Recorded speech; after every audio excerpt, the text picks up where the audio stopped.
Hey guys, tonight we're going to witness the most underwhelming apocalypse in history. We usually think of the fall of Rome as a fiery blockbuster event with explosions, screaming, and marble columns toppling over. But the truth? The truth is much quieter, much more awkward, and involved a teenager getting a very generous severance package to just go away. We are going to step into the shoes of Romulus Augustulus, the last emperor of the West, and discover how he managed to survive the end of the world by simply retiring to a nice beach house. It's a story about luck, gold, and the art of knowing when to quit. So, before you get comfortable, take a moment to like the video and subscribe, but only if you genuinely enjoy what I do here. Also, I'd love to know who is listening right now. Drop a comment with your city and the time. Are you staring at the ceiling in Toronto or taking a nap in Tokyo? Let me know.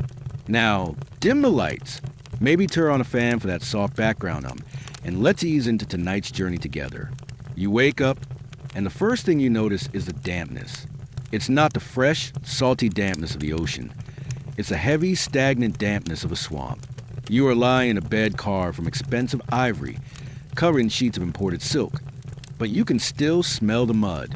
This is Ravenna, the capital of the Western Roman Empire, or at least that's what the maps say. You pull the covers up to your chin, trying to block out the chill of the morning fog that rolls off the Adriatic marshes and seeps through the palace windows. You are Romulus. You are roughly 14 years old, and you are, technically, the ruler of the known world. You sit up and look at the chair next to your bed. Resting on it is a diadem, the jewel headband that marks you as Augustus. It looks heavy. It looks sharp. You remember the day they put it on your head just a few months ago. It didn't fit. It kept sliding down over your ears, and your father had to help you adjust it while the soldiers cheered. You felt less like a god king and more like a child playing dress-up in his dad's clothes. And in a way, that's exactly what you are. This brings us to a mainstream history fact that defines your existence. You are a shadow emperor. Historians call rulers like you imperators umbrators, emperors in shadow. You didn't seize power. You didn't win a war. You were put here by your father, Orestes, a powerful general who decided that ruling through a puppet was safer than ruling directly. You are the face on the coin, but he is the hand spending it. You swing your legs out of bed, your feet touching the cold mosaic floor. The tiles depict the glorious victories of past emperors. Trajan conquering Dacia, Constantine seeing the cross. You wonder if anyone will ever make a mosaic of you. Probably not, unless it's a mosaic of you trying to get comfortable on a throne that is 3 sizes too big. You walk to the window and look out. Ravenna is a strange place for a capital. It's not grand like Rome. It's a fortress surrounded by water and reeds. This leads us to an obscure, slightly bizarre fact of the night: the fraud capital. Ravenna was chosen as a capital in 402 AD not because it was beautiful, but because it was miserable to attack. The only way into the city was a narrow causeway that could be easily defended. The surrounding swamps were filled with malaria-carrying mosquitoes, which acted as a biological defense system against besieging armies. You are literally being protected by bugs. The poet Sidonius Apollinaris once joked that in Ravenna, the living die of thirst and the dead float on the water, referring to bad water supply and the high water table that popped coffins out of the ground. It's a grim, foggy cage, but it's the safest place in Italy. You hear voices in the hallway. Soldiers. The sound of heavy boots on stone. You freeze. In the 5th century, the sound of soldiers in the palace usually means a coup is happening. But then you hear your father's voice, loud and confident, barking orders. You relax slightly. As long as Orestes is shouting, you are safe. He is the Magister Militum, the master of soldiers. He is the one who controls the barbarian mercenaries who make up the Roman army. You are just the hood ornament on his military machine. You get dressed. A servant helps you with your tunic. It's purple, of course. Tyrian purple. The dye is made from crushed sea snails and smells faintly of fish if it gets wet. You hate it. It marks you as a target. You'd rather be wearing the simple wool tunic of a scribe or a fisherman. You wonder what the other kids your age are doing right now. Probably learning to ride horses or fight with wooden swords. You are learning how to sign decrees you don't understand and how to look bored while foreign ambassadors yell at you. This brings us to a point of academic friction that keeps biographers arguing in their libraries. The name game. Your name is Romulus. Your imperial title is Augustus. By a cruel twist of irony, you bear the names of both the founder of the city, Romulus, and the founder of the empire, Augustus. It's almost too perfect, like a bad movie script. Some historians argue that Romulus was your birth name, given by your mother. Others suggest it was a nickname given later to mock you, especially the diminutive Augustulus, which means Little Augustus or the Little Emperor. The debate is, was your name a coincidence, or was it a piece of propaganda by your father to link you to the glorious past? As you look in the mirror, try to smooth down your hair, you feel like the punchline to a cosmic joke. You are the bookend of a 1,000-year story. You step out into the hallway. The guards snap to attention. They are huge men with long hair and gold armbands. They aren't Romans. They are Herul Syrians and Torsalingi. They speak a guttural Germanic language that you barely understand. These are your protectors, but you know, deep down, that they are only loyal as long as the gold keeps flowing. And lately, the gold has been running low. You catch the eye of one guard. He doesn't look at you with reverence. He looks at you with pity, or maybe he's just hungry. You walk toward the audience chamber. Today is another day of pretending to rule. You will sit on the ivory chair. You will hold the scepter. You will nod when your father tells you to nod. The quiet struggle of your life isn't fighting barbarians. It's fighting the crushing feeling of being an imposter in your own palace. You are a 14-year-old boy wearing a costume, waiting for the curtain to fall. And outside the city walls, in the camps of the mercenaries, the audience is starting to get restless. You are sitting in the corner of the tablinum, the grand office of the palace, pretending to read a scroll of Virgil. In reality, you are watching your father. Orestes is pacing back and forth across the mosaic floor, his heavy military boots clicking rhythmically against the tiles. He is shouting at a scribe, dictating 3 letters at once while simultaneously eating a piece of bread dipped in wine. He looks exhausted. His hair is graying. His face is lined with the deep creases of a man who hasn't slept properly in a decade, and his eyes are constantly darting toward the door, as if he expects a tiger to burst through it at any moment. To the rest of the world, Orestes is a patrician, the Magister Militum, the savior of Italy who drove out the previous emperor and placed you, his golden son, on the throne. But you know the truth. You know that he is just a man who is incredibly good at juggling knives, and right now, he has too many in the air. This brings us to a mainstream history fact that explains why you are the one wearing the crown and not him. The tradition of the puppet. By the late 5th century, the real power in the Western Roman Empire was never the emperor. It was a generalissimo behind him. Men like Stilicho, Aetius, and Ricimer had ruled Rome for decades, using emperors as rubber stamps. Your father is following in their footsteps. He couldn't take the crown for himself, perhaps because he lacked the imperial bloodline, or perhaps because he knew that the guy wearing the purple cloak is always the first one to get stabbed. So, he put it on you.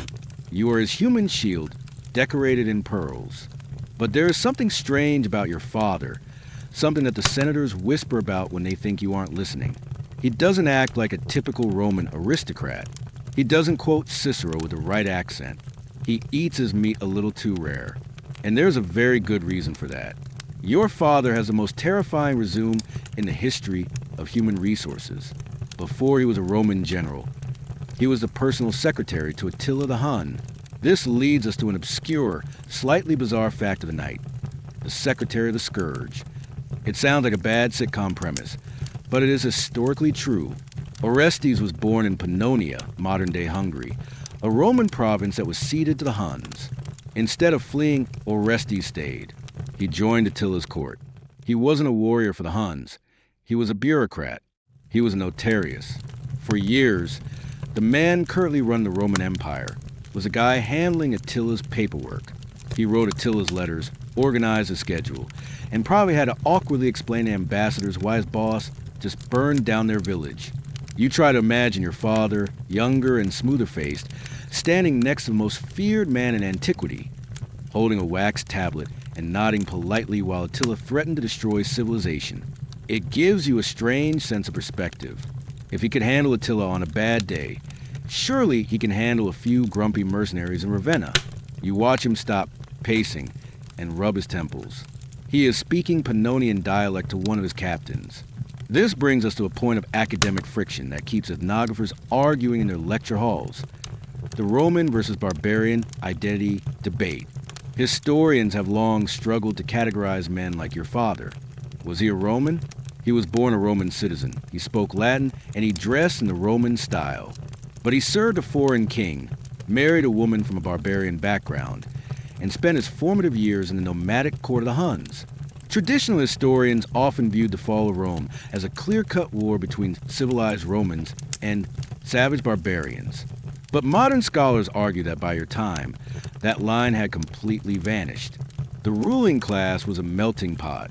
Men like Orestes were transnational figures who moved between cultures effortlessly. The debate is, was your father a Roman patriot trying to save the empire, or was he just a successful warlord playing for whichever team paid the best? As you look at him, seeing the Hunnic cut his beard combined with his Roman senator's ring, you realize he is neither. He is a survivor. You remember the stories he told you late at night, not about the glory of Rome, but about the court of Attila. He told you about the wooden palace in the Hungarian plain, about the feasts where gold plates were served on rough wooden tables. He told you about the time he was sent as an ambassador to Constantinople and barely survived an assassination plot that went wrong. He learned the game of power in the most dangerous school on earth. And now, he is using those skills to keep you alive. You see him gesture violently at the scribe. No, tell Zeno in the East that we are the legitimate government. Use the polite honorifics, but remind him that we have the army. He is bluffing. You know he is bluffing. The Eastern Emperor Zeno doesn't recognize you. To Constantinople, you are a usurper. Your father is trying to run a global superpower with a broken fax machine and zero credit rating. The quiet struggle of watching him is a struggle of realizing your father is fallible. When you were little, he seemed like a giant. Now, sitting in the corner with your book, you see the tremors in his hands. You see the way he winces when he drinks the wine, probably from an ulcer developed from years of stress. He is holding up the sky like Atlas, but his knees are shaking. He catches you staring. His face softens for a brief second. The mask of the general drops, and he is just a dad. Read your Virgil, Romulus. He says gently, leave the boring stuff to me. The boring stuff is the fact that the treasury is empty. The boring stuff is the fact that the roads are unsafe. The boring stuff is the fact that the very mercenaries who put you on the throne, the heralds and Syrians, haven't been paid in months. You nod and look back down at the scroll. You read a line about Aeneas fleeing the burning city of Troy to found a new home. It feels uncomfortably prophetic. You wonder if Orestes misses the Huns. Life must have been simpler then. You rode a horse, you shot arrows, you terrified peasants. Here, in the crumbling complex of the Roman state, everything is complicated. There are laws, there are traditions, there are senators who talk for 3 hours about grain subsidies while the Goths are burning the suburbs. Your father is a man of action trapped in a world of paralysis. The scribe finishes the letter and hurries out. Orestes walks over the window, the same window you looked out this morning. He stares at the fog. You wonder what he sees. Does he see the glory of the empire he sees for his son? Or does he see the ghosts of all the men he betrayed to get here? He betrayed Julius Nepos, the previous emperor, chasing him across the sea. He betrayed his oath to the east. He has burned every bridge behind him, and now he is standing on the last island of power with you. The silence in the room is heavy. It is the silence of a held breath. Outside in the courtyard, you hear the distant clamor of metal on metal. The troops are drilling, but the rhythm sounds different today. It's louder, more aggressive. There is a tension in the air that not even the thick stone walls of the palace can block out.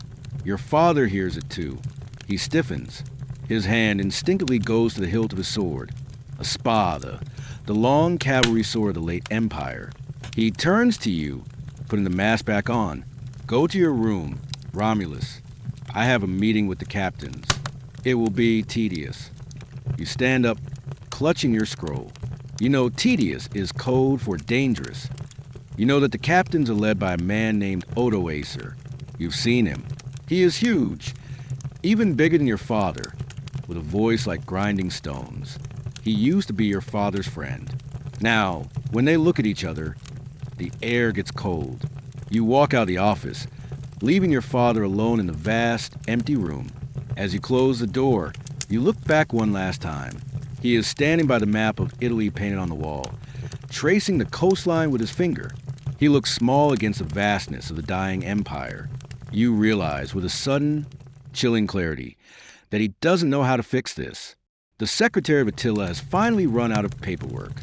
You are hiding behind a tapestry that depicts the judgment of Paris. It's thick, dusty velvet, smelling of old wool and centuries of trapped palace air. You know you shouldn't be here. Your father told you to go to your room, to read your Virgil, to be a good little emperor. But you are 14, and the palace is boring, and the voices coming from the main audience chamber are too loud to ignore. You press your ear against the rough fabric, holding your breath. You are about to overhear the negotiation that will end the ancient world. The heavy bronze doors of the chamber creak open. You hear the shuffling of many feet, heavy, booted feet. The sound is different from the rhythmic march of the palace guard. It's a chaotic, swaggering walk of men who know they own the place. These are the Federati, the federated troops. They are the backbone of the Roman army, which is ironic because almost none of them are actually Roman. They are Heruls, Syrians, Rugians, and Tersalingi. It sounds like a fantasy novel roll call, but to your father, they are simply the payroll. You peek through a small slit in the tapestry. Standing in the center of the room is Odoacer. He is immense. He wears Roman military armor, but he wears it casually, like a mechanic wearing coveralls. He has a mustache, a distinctly un-Roman fashion choice, and his hand rests lazily on the pommel of a sword that looks like it could cut a horse in half. Behind him stand his captains, looking like a wall of angry muscle. Facing them, looking small and fragile in the senator's toga, is your father, Orestes. This brings us to a mainstream history fact that frames this entire conversation: the system of hospitalitas. For the last century, the Roman Empire had been dealing with barbarian tribes not just by fighting them, but by hiring them. To pay them, the empire often granted them a system called hospitalitas, literally hospitality. This meant quartering the soldiers on private land and, eventually, giving them a chunk of that land to farm for themselves. The Visigoths got land in Gaul. The Burgundians got land in Savoy. It was a standard severance package for the migration age. Odoacer speaks. His voice is deep, rumbling, and surprisingly calm. He doesn't shout. He doesn't threaten. He speaks with the weary patience of a union representative who has explained the same contract terms 5 times. Orestes, he says, his Latin accented but perfect. We have marched for you. We have bled for you. We chased Nepos out of Italy for you. We put your boy on the chair. Now, the men are tired. They want to stop walking. You watch your father stiffen. I have paid you. Orestes snaps. The treasury is empty because I emptied it into your pockets. Gold is soft, Odoacer replies, shaking his head. Gold gets spent. Wine gets drunk. We want something that lasts. We want roots. Then he drops the bomb. He asks for the third. Tertia. He demands that 1/3 of all the land in Italy be confiscated from the Roman landowners and given to his soldiers as their personal property. You feel a chill run down your spine. This isn't just a raise. This is a revolution. Italy is the sacred heart of the empire. It is the home of the Senate, the ancient families, the villas, and the vineyards. Giving away land in Gaul is one thing. Gaul is far away and full of mud. But giving away the Italian countryside, giving away 1/3 of Tuscany, it's unthinkable. It would mean the end of the Roman aristocracy. This leads us to an obscure, slightly bizarre fact of the night: the real estate mutiny. We often think of the fall of Rome as a military conquest, but in many ways, it was just a really aggressive zoning dispute. The barbarian soldiers weren't trying to destroy the empire. They wanted to be landlords within it. They wanted to be Romans. They wanted villas with nice views and olive groves. They were tired of living in tents. They looked at the soft, wealthy Italian aristocrats living in luxury, and thought, why not us? You realize, listen to Odoacer, that he isn't asking to conquer Rome. He's asking to move into the neighborhood. Your father's face turns a dangerous shade of red. Italy is not for sale, he hisses. I cannot give you the patrimony of the Senate. You are guests here. Guests do not own the house. We are not guests, Odoacer says, his voice losing some of its warmth. We are the walls that keep the roof from falling on your head. Without us, Orestes, you are just a secretary with a fancy title. The insult hangs in the air. The reference to your father's past service to Attila is a low blow. You see Orestes' hand twitch toward his dagger, then stop. He knows he can't fight them. There are 5,000 of them outside the window. This brings us to a point of academic friction that keeps military historians arguing in their war rooms. The Federate versus Army debate. For a long time, historians like Edward Gibbon viewed this moment as barbarians versus Romans. But modern scholars like Walter Goffart argue that this distinction is meaningless. By 476 AD, the barbarians were the Roman army. There was no separate Roman army left. Odoacer was a Roman general. His men wore Roman gear, marched under Roman standards, and were paid by the Roman tax system. The debate is, was this a foreign invasion or was it a military coup by the regular army demanding their pension? As you watch the argument unfold, it feels much more like a mutiny than an invasion. These men aren't strangers. They're your father's employees, and they are sick of their 401k not vesting. I deny your request, Orestes says finally. His voice is shaking, but he stands his ground. It is a moment of suicidal bravery. He is drawing a line in the sand to protect the sanctity of Italian soil. You will get your gold when the taxes come in, but you will not get 1 acre of land. Odoacer looks at him for a long, silent moment. He doesn't draw his sword. He doesn't scream. He just sighs, a heavy, disappointed sound, like a father whose child has failed a test. Then you leave us no choice, he says softly. A man who cannot feed his dogs should not be surprised when they bite. He turns on his heel. The heavy boots spin on the mosaic floor. He walks out, his captains following him in a stream of clanking metal. The doors boom shut. Your father stands alone in the center of the vast, silent room. He looks smaller than he did 5 minutes ago. He slumps onto a bench, putting his head in his hands. You want to run to him, to comfort him, but you stay frozen behind the tapestry. You know what just happened. You have read enough history books to know what happens when the legions are unhappy.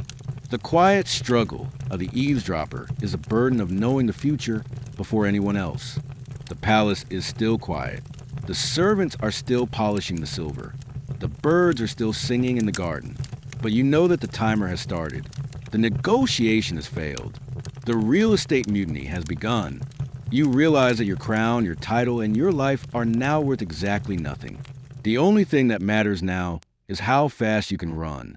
You slowly back away from the tapestry, the velvet brushing against your cheek like a ghost. You need to pack. You need to find your favorite toy soldiers. And you need to pray that Odoacer remembers that you are just a kid who didn't sign the rejection letter. You are standing on the balcony of the Imperial Apartments, looking out over the walls of Ravenna toward the military camps that sprawl across the marshlands. The sun has set, but the horizon is glowing with a sinister, flickering orange light. It isn't the sunset. It's thousands of campfires. The meeting in the audience chamber ended hours ago, but the silence that followed Odoacer's departure was heavier than any shout. It was the silence of a fuse burning down. And now, the explosion has arrived. You hear it before you see it. A low, rhythmic thumping sound, like a heartbeat magnified 1,000 times. Thump, thump, thump. It takes you a moment to realize what it is. It is the sound of 5,000 spear, but slamming against wooden shields in unison. It is the sound of a vote being cast, not with pottery shards or wax tablets, but with iron and anger. The quiet struggle of diplomacy is officially over. The loud, messy struggle of mutiny has begun. Your father, Orestes, bursts onto the balcony behind you. He has shed his senatorial toga and is back in his armor. The Larica squamata, scale armor that jingles softly as he moves. He looks pale. The big no he delivered this afternoon was meant to be a show of strength, a reaffirmation of Roman dignity. Instead, it was a final straw. He thought he was disciplining employees. He didn't realize he was lighting a match in a room full of gasoline. "Get inside, Romulus," he snaps, grabbing your shoulder. "We are leaving." "Leaving?" You ask, your voice cracking slightly. "But Ravenna is safe. The swamps keep enemies out," he hisses. "They also keep us in. And the enemy is already inside." This brings us to a mainstream history fact that defines the mechanics of a Roman coup: the acclamation. In the late Empire, emperors weren't really chosen by the Senate or the people. They were chosen by the army. The ritual was ancient and terrifyingly simple. The soldiers would gather in a field, raise their chosen leader on a shield, and hail him as Augustus Emperor or Rex King. You look over the wall. In the center of the torchlit camp, you see a massive figure standing on a raised platform, likely a table or a pile of shields. It is Odoacer. The roar from the crowd washes over the walls like a physical wave. "Odoacer! Rex! Odoacer! Rex!" They aren't calling him emperor. They are calling him king. This is significant. It means they are done pretending to be part of your system. They are creating their own. This leads us to an obscure, slightly bizarre fact of the night: the shield-raising ritual levatio. This wasn't a Roman tradition.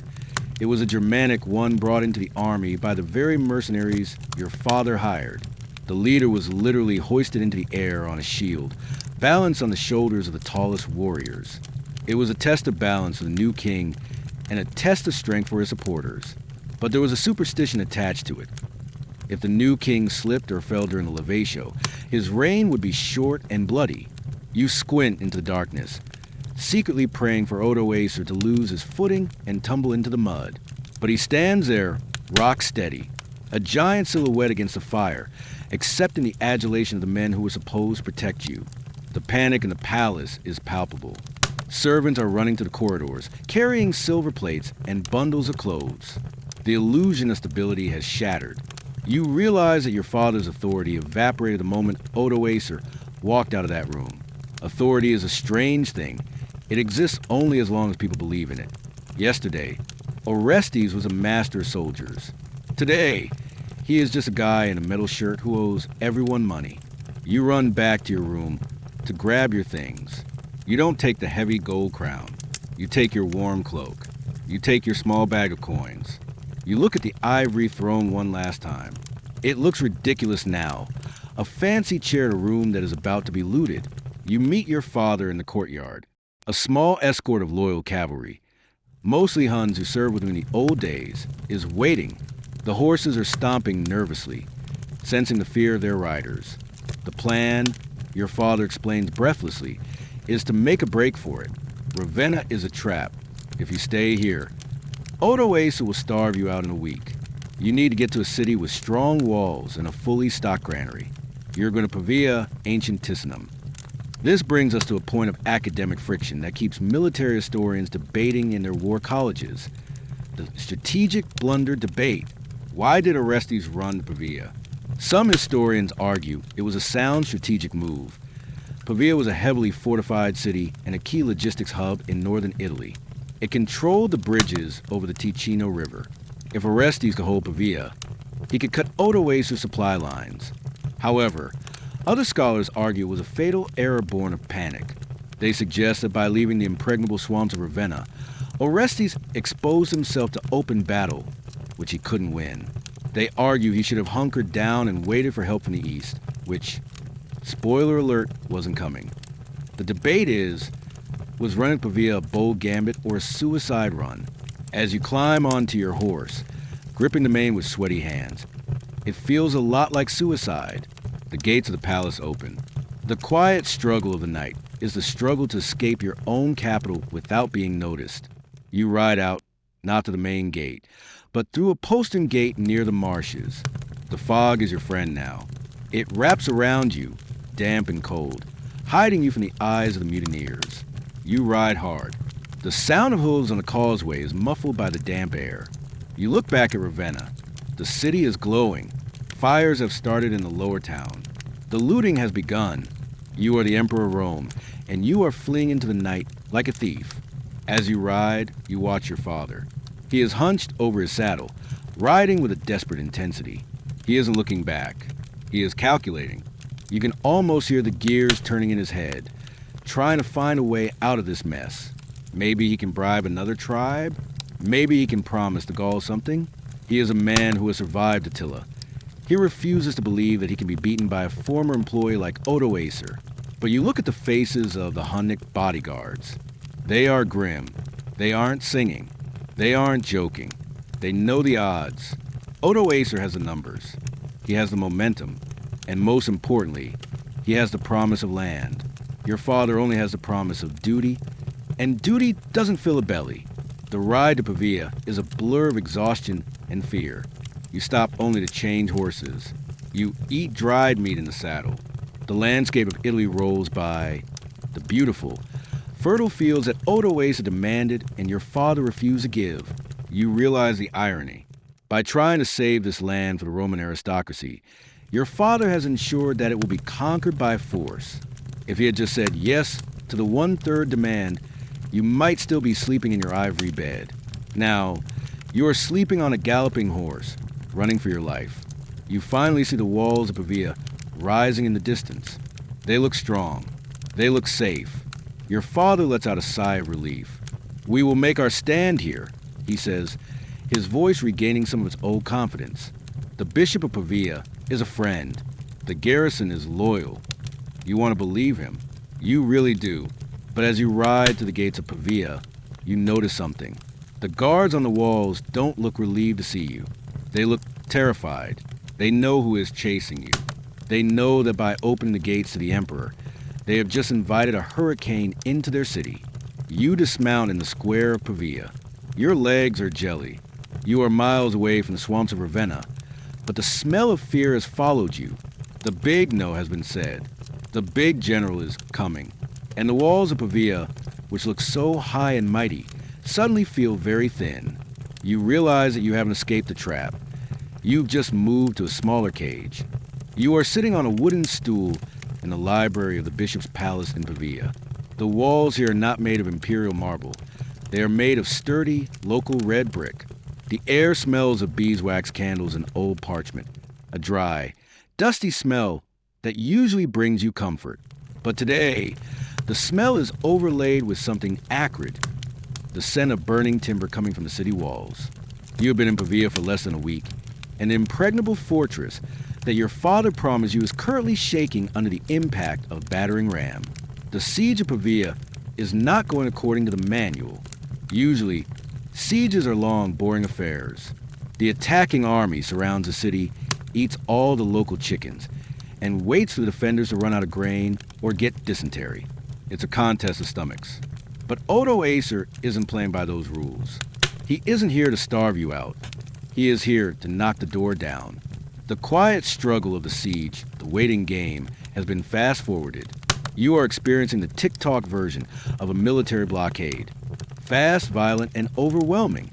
This brings us to a mainstream history fact that changed the speed of warfare: the decline of Roman defensive engineering. For centuries, Roman cities were safe because Roman engineers knew how to build walls that no barbarian could crack. But by 476 AD, the people attacking the walls were the same people who've been paid to defend them for the last 50 years. Odoacer's men know exactly how the gates are reinforced. They know the shift schedules of the guards. They know that the mortar on the south wall is crumbling because the budget for repairs was embezzled by a corrupt contractor 3 years ago. You aren't fighting an alien invasion. You are fighting the disgruntled security team who still have the keys to the building. You hear a massive crash that rattles the teeth in your head. Dust falls from the ceiling rafters, drifting down like snow onto the open pages of a theological treatise you are pretending to read. Your father, Orestes, runs into the room. He looks terrible. His armor is dented. He has lost his helmet. The confident patrician who shouted at scribes in Ravenna is gone.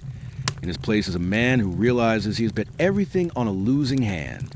The bishop is negotiating, he says, his voice tight. Epiphanius is talking to them. This leads us to an obscure, slightly bizarre fact of the night. the peace weaver bishop. In the collapse of the secular Roman state, the Catholic bishops effectively became the mayors, diplomats, and social workers of the cities. Epiphanius of Pavia was legendary.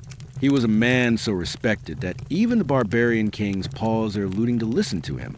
There are stories that he negotiated tax breaks from the Goths and prisoner releases from the Burgundians. Right now, this holy man is standing on the battlements, probably in his vestments, trying to talk 5,000 angry mercenaries out of burning his cathedral. It is a clash of soft power versus hard steel. You wonder if Odoacer cares about the bishop's prayers, or if he is more interested in the bishop's silver chalices. Your father paces the small room. If they breach the wall, we ride for Piacenza, he mutters. Placentia. It's a day's ride. We can regroup there. You look at him, and for the first time, you feel a wave of pity. He is delusional. Piacenza is smaller than Pavia. If you can't hold this city, you can't hold anything. The quiet struggle.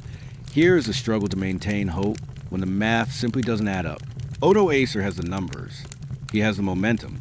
And he has the anger of men who were promised land and given nothing. Suddenly, the noise outside changes. The rhythmic thump-thump of the battering ram stops. It is replaced by a roar, a chaotic, swelling sound of thousands of voices screaming. It sounds like the ocean breaching a dike. You don't need a military scout to tell you what happened. The gate is down. Or, more likely, someone on the inside opened it. This brings us to a point of academic friction that keeps urban historians arguing in their excavation reports. The sack of Pavia debate.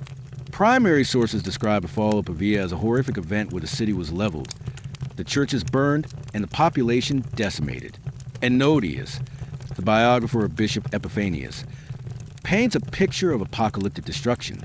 However, modern archaeologists looking at the strata of the city from the 5th century often find not much. They find some evidence of fire, yes, but the city wasn't wiped off the map. It continued to function. The debate is, did Odoacer unleash a total massacre, or was it a targeted sack, a surgical strike against Orestes' troops, with some collateral looting of the wealthy, while the bishop managed to protect the common people? As you listen to the screams, it doesn't feel surgical. It feels like the end of the world. They are in Orestes' whispers. The color drains from his face. He looks at you. Romulus, stay with the bishop. They won't hurt the bishop. I have to draw them away. He grabs you in a hug that is too tight, smelling of sweat and iron. It is a goodbye. You both know it. He isn't riding Piacenza to regroup. He is riding to Piacenza to die so that Odoacer chases him instead of you. He turns and runs out the door, his sword drawn. You are left alone in the library with the dust and the smell of beeswax. You move to the window. You see the streets below filling with soldiers. They aren't marching in formation anymore. They are running wild. You see a group of heralds breaking into a silversmith shop. You see a Roman officer throwing his shield down and surrendering, only to be knocked to the ground. The city of Pavia, the impregnable fortress, has fallen in less time than it takes to roast a chicken. The speed of the collapse is what shocks you. You grew up hearing stories about the endurance of Rome, about how it stood against Hannibal, against the Gauls, against the Cimbri. But this was flimsy. The Roman Empire didn't go out with a bang. It went out with a crumbling sigh. It turns out that walls are only as strong as the paychecks of the men guarding them. You hide under the heavy oak table in the library. The quiet struggle now is simply trying to be small. You curl into a ball, pulling your knees to your chest. You hear boots in the hallway. You hear the bishop's voice, calm and firm, speaking to the intruders. You hear the clatter of weapons being lowered. You realize that your father's gamble has failed. The big no was a mistake. The real estate market has crashed, and you are the foreclosure. You wait for the door to open, for Odoacer to drag you out, but he doesn't come. Not yet. Odoacer is busy. He is chasing your father down the road to Piacenza. The sounds of the sack begin to fade into a dull, background roar of looting and celebration. The immediate violence is over. Now comes the occupation. You crawl out from under the table. The sun has moved across the floor. You are still the emperor, but you are an emperor without an army, without a father, and without a capital. You are just a piece of loose luggage left behind in the panic. Eventually, Bishop Epiphanius comes in. He looks tired. His vestments are singed. He looks at you with a profound sadness. "Your father has gone Placentia," he says softly. "We must pray for him." You nod. You don't need to pray. You know the script. The secretary of Attila has played his last card. You are now truly an orphan of the state. The bishop tells you that arrangements will be made to return you to Ravenna, not as a ruler, but as a prisoner. The short siege is over. The walls held for maybe 2 days. As you prepare to leave the library, you look at the red brick walls one last time. They look so strong from the outside, but from the inside, they were just clay and dust waiting to fall apart, just like the Empire. You are back in Ravenna, but the palace feels different now. The dampness is the same. The mosquitoes are the same, but the soul of the building has been ripped out. You were escorted back here by the bishop's men, a quiet, mournful caravan that moved through the countryside without a flag. Now, you are sitting in the Great Hall, a cavernous space lined with marble columns and glittering mosaics. It used to be filled with courtiers, generals, spies, and flatterers. Today, it is filled with absolutely nothing but dust motes dancing in the shafts of sunlight. The quiet struggle has shifted from the frantic energy of escape to the crushing weight of isolation. You are the ghost in your own house. The news arrived this morning, carried by a messenger who didn't even bother to dismount in the courtyard. Your father, Orestes, is dead. He didn't make it to Piacenza to regroup. Odoacer caught him on August 28th. It wasn't a battle. It was an execution. And just to be thorough, Odoacer also tracked down your uncle, Paul, and killed him too in a pine forest outside Ravenna. The family tree has been pruned down to a single, trembling twig. This brings us to a mainstream history fact that is etched into every textbook in the Western world. The date of the fall. Historians have circled the year 476 AD in red ink. To us, looking back, it is a cliff edge where the ancient world ends and the Middle Ages begin. But to you, sitting in this empty hall, it doesn't feel like a historical pivot point. It just feels like a very bad Tuesday. The sun still rose. The baker in the city below is still making bread. The birds are still fighting over crumbs in the garden. This leads to a point of academic friction that keeps historiographers arguing in their conferences. The non-event debate. For a long time, history taught that 476 was a cataclysmic crash, the darkness descending. But modern scholars like Arnaldo Mamigliano argue that for the average person living in Italy, absolutely nothing changed. There was no fall. The Roman Empire had been disintegrating so slowly, piece by piece, for so long, that the final deposition of a teenage puppet emperor was barely news. It was just another coup in a century of coups. The Senate in Rome didn't dissolve. They just sent a letter to Odoacer saying, "Okay, you're the boss now." The debate is, did Rome fall with a bang, or did it just slowly fade away like a Cheshire cat, leaving only the smile of the bureaucracy behind? To you, the fall of Rome is personal, not geopolitical. It is the sound of silence where your father's voice used to be. You stand up and walk across the hall. Your footsteps echo sharply. Clack, clack, clack. The sound is lonely. You pass a row of statues, past emperors, men of marble with stern faces. You wonder if Odoacer will smash your statue. Then you realize you haven't reigned long enough for anyone to carve one. You are leaving no footprint in the stone. You wander into the corridors. You encounter a servant sweeping the floor. He looks up, startled to see the emperor wandering around without guards. He bows, but it's a sloppy, half-hearted bow. He knows. Everyone knows. The authority has evaporated. This leads us to an obscure, slightly bizarre fact of the night: the silentiarii. The Roman court had a specific class of officials called the silentiaries. Their entire job, their raison d'etre, was to maintain silence in the palace, so the emperor could think and govern in peace. They were essentially highly paid librarians with gold staffs who shush people. You see one of them leaning against a pillar, picking his teeth. He isn't shushing anyone because there is no one left to shush. The palace has achieved perfect, terminal silence without his help. He looks at you with a mix of boredom and pity. He is a man whose job has become ironically obsolete. You continue your aimless patrol. You go to the Imperial Wardrobe. The robes are still there, the heavy silks embroidered with gold thread. You run your hand over them. They feel like costumes for a play that has been canceled. You realize that being an emperor isn't about the person. It's about the props. Without the army, without the father, without the fear, the purple cloak is just a piece of laundry. The quiet struggle you are facing now is a struggle of waiting for the inevitable. You know Odo Acer is coming back to Ravenna. He has finished his work in Piacenza. He has secured the army. Now, he has to tie up the loose ends. And you are the loosest end of all. In Roman history, deposed emperors don't have a high survival rate. Usually, they catch a case of sudden sword in the gut, or they are strangled in a bath, or forced to commit suicide. You wonder which one Odo Acer has picked for you. You find yourself in the palace gardens. The fog has lifted slightly, revealing the flat, marshy landscape beyond the walls. It's quiet out there too. The frogs are croaking. You sit on a stone bench. You think about the irony of your situation. You are the richest orphan in the world, living in a gilded cage, waiting for the executioner to ring the doorbell. And yet, there is a strange sense of peace and collapse. The pressure is gone. For the last 10 months, you have lived in terror of making a mistake, of disappointing your father, of angering the generals. Now, the worst has happened. The mistake was made. The father is gone. The generals are angry.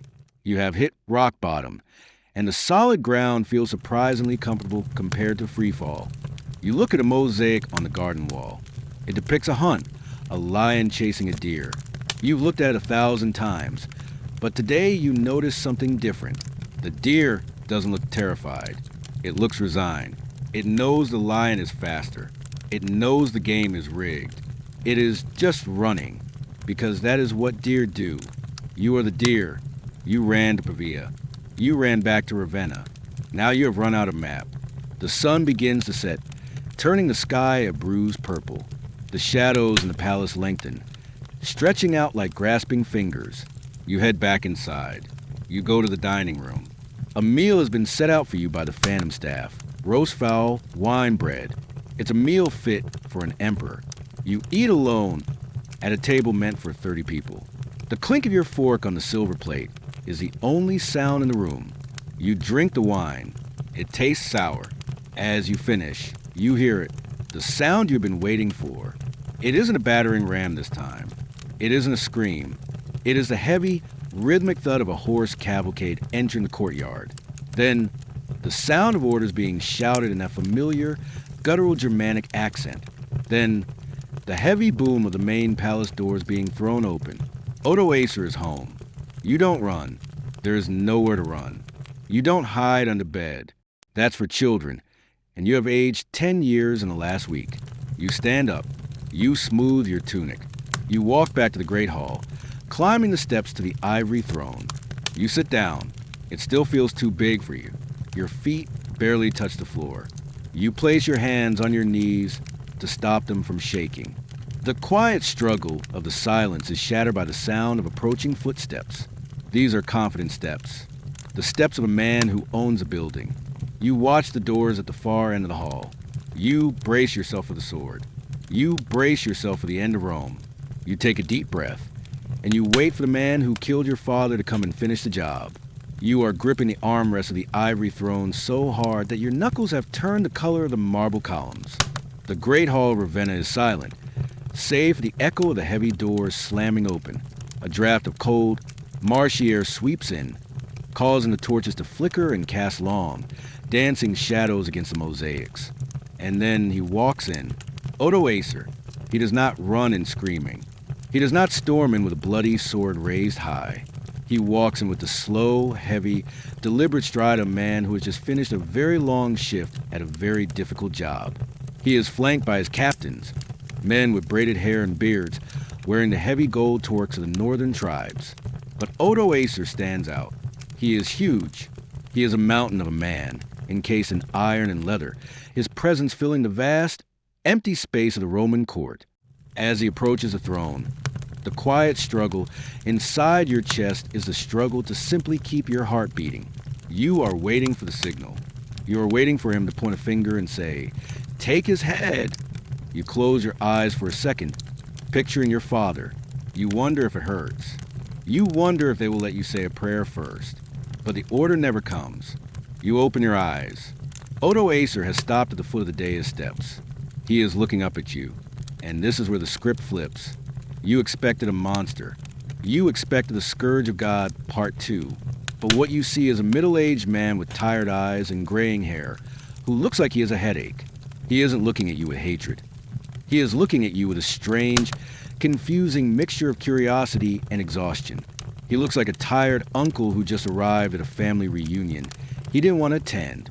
This brings us to a mainstream history fact that is crucial to understanding this moment. The mercy of Odo Acer. In the history books, barbarian kings are often depicted as bloodthirsty savages. But Odo Acer was a pragmatist. He had just killed your father, Orestes, because Orestes was a political rival and a liar. But you're a 14-year-old boy wearing a costume. Killing you serves no purpose. In fact, killing you might create a martyr. Odo Acer realizes something that few conquerors do. Sometimes, the most powerful thing you could do is not kill the emperor. He takes a step closer. The guard behind him tense up, their hands on their weapons. Odo Acer waves them off with a casual flick of his wrist. "Peace," he rumbles. His voice is deep, vibrating through floorboards. The boy is shaking like a leaf. He looks you up and down. He sees the crown that is slightly too big for your head. He sees the purple robes that bunch up around your ankles. He sees the terror in your eyes. And then, the barbarian king does something unexpected. He smiles. It's not a cruel smile. It's a sad, weary smile. "So," he says, switching to a rough soldier's Latin, "this is the threat? This is the Emperor of the West." He chuckles, a low, gravelly sound. Orestes built a fortress to protect a sparrow. This leads us to a point of academic friction that keeps ethnographers arguing in their dusty archives. Who was Odo Acer? Debate. You are looking at him. But you don't actually know what he is, and neither do historians. Was he a Syrian? A Rugian? A Thuringian? A Goth? The primary sources call him everything. Jordan's calls him a Torsalingi. Others call him a Hun. Modern scholars argue that Odo Acer is the ultimate example of the generic barbarian identity. He was a man of the frontier, a product of the melting pot of the Danube River, where tribes mixed and merged for centuries. He is a man without a country, which is perhaps why he wants yours so badly. The debate is, was Odo Acer the leader of a specific tribe invading Rome, or was he just the most successful mercenary captain in a post-national world?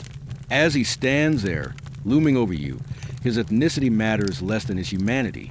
He is a man who knows what it is like to be an outsider. He climbs the first step of the dais. You shrink back into the throne. He reaches out a hand. You flinch, expecting a blow, but he reaches past you. He gently takes the edge of your heavy purple cloak between his rough, callous thumb and forefinger. He feels the fabric. Silk, he mutters. "Nice stuff. Terrible for riding, though." He looks you in the eye. "My son, Thela, is about your age," he says quietly. He likes horses. "Do you like horses, Romulus?" You stammer. I have a pony." Odo Acer nods solemnly. "A pony? Good. A man should know how to ride." The tension in the room breaks like a fever. You realize he isn't going to kill you. Not today. He sees you not as the Emperor, but as a kid who got dragged into his father's mess. This brings us to an obscure, slightly bizarre fact of the night. The trousers incident. As Odo Acer steps back, you notice his legs. He is wearing brachy, trousers. In the classical Roman world, trousers were considered the ultimate sign of barbarism. Togas and tunics were for civilized men. Pants were for savages. There were actual imperial decrees banning the wearing of trousers in the city of Rome, punishable by exile. And yet, here stands a new master of Italy, standing in the throne room, wearing a pair of comfortable, practical pants. It is a fashion crime that signals the end of an era more effectively than any burning building. The Toga Empire has fallen to the trouser kingdom. You can take that thing off your head. Odo Acer says, gesturing to the diadem. It looks heavy. You slowly reach up and unclasp the jewel band. You set it on the side table. Your head feels instantly lighter. Better. Odo Acer says, you are not Augustus anymore. Boy, you are just Romulus. Can you live with that? Yes, you whisper, and you mean it. You would rather be Romulus the living boy than Augustus the dead emperor. Good, he says, because I have no use for an emperor, but I have no desire to kill a child. He turns to his captains. The boy lives. He is under my protection. If anyone touches a hair on his head, I will feed them to the eels in the marshes. The captains nod. They don't look happy about it. They probably wanted a public execution, or at least a ransom. But they don't argue with Odo Acer. The quiet struggle of the encounter has shifted. It is no longer a struggle for survival. It is a struggle to understand your new reality. You have just been fired from the job of world ruler, and your severance negotiation is being handled by a man wearing pants. Odo Acer turns back to you. Pack your things, he says. Not the gold, not the scepter, just your clothes, your books, your pony. Where am I going? You ask, your voice gaining a little strength. Odo Acer looks out the window toward the south, far away from here, far away from the armies and the politics. You are going to a place where old men go to sleep in the sun. You are going to Campania. He turns and walks away, his boots echoing on marble. He stops at the door and looks back. Your father was a brave man, Romulus, he says, his voice devoid of mockery. But he didn't know when the game was over. You look like a smart boy. Be smart. Stay retired. The doors close. You are alone in the great hall again, but the silence feels different now. It isn't the silence of the grave. It is the silence of a library after closing time. It is the silence of safety. You look at the diadem sitting on the table. It looks like a toy. It looks like a piece of costume jewelry. You realize that Odo Acer didn't just spare your life. He gave you your life back. You are no longer a symbol. You are just a teenager with a pony and a very uncertain future. You slide off the throne. Your legs are still shaky, but you can stand. The knock on the door didn't bring death. It brought a strange, gruff, trouser-wearing angel of mercy. You are alive, and for the first time in your short, miserable reign, you feel like you can breathe. You are back in your private chambers, staring into a polished silver mirror. The face staring back at you is pale, with dark circles under the eyes, but otherwise unblemished. You have no battle scars. You have no wrinkles of worry yet. You have the smooth, symmetrical features of a statue. For the first time in your life, you are looking at your own reflection not with vanity, but with strategic analysis.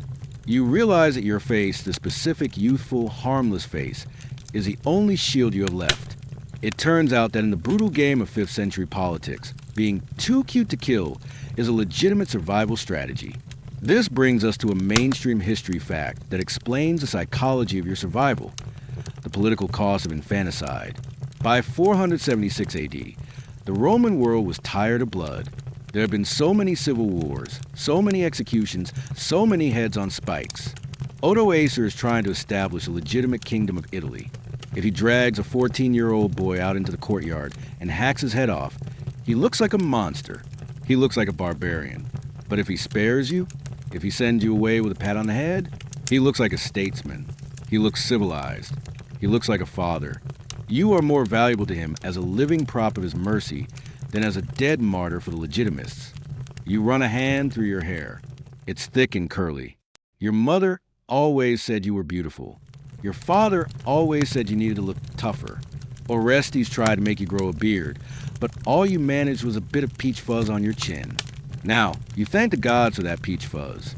If you looked like a man, if you had a thick jaw and a hard stare, you would be dead by now. Your baby face is your bulletproof vest. This leads us to an obscure, slightly bizarre fact of the night: the beauty defense.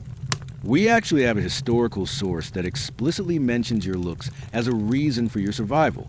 The Byzantine historian Malchus of Philadelphia wrote that Odo Acer was moved to pity specifically because of his youth and beauty, pulchritudo. It wasn't just that you were young. It was that you were objectively good-looking. Imagine being so handsome that a warlord who just murdered your entire family stops, looks at you and thinks, "No, I can't do it. He's got great cheekbones." It feels absurd. It feels humiliating.